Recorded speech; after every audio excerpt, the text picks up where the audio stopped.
bagi penahanan Perdana Menteri Israel Benjamin Netanyahu susulan kes jenayah domestik berkaitan serangan terhadap aktivis yang cuba menghantar bantuan kemanusiaan ke Gaza.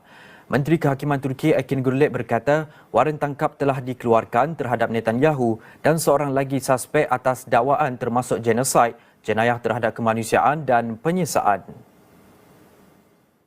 Beliau berkata waran berkenaan adalah sebahagian daripada kes terhadap 35 individu berhubung tindakan Israel memintas kapal yang membawa bantuan kemanusiaan di perairan terbangsa. Akin berkata Turki akan menggunakan semua mekanisme perundangan yang tersedia bagi memastikan Israel dipertanggungjawabkan atas jenayah di Gaza.